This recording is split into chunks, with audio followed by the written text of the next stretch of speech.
ആരു നീ ആരു നീ എൻ ഹൃദയ ദേവതേ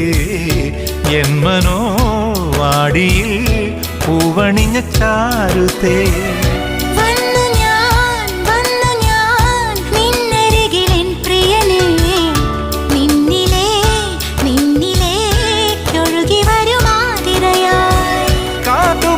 കഥ പറയും കാനനങ്ങൾ പൂക്കുകയായി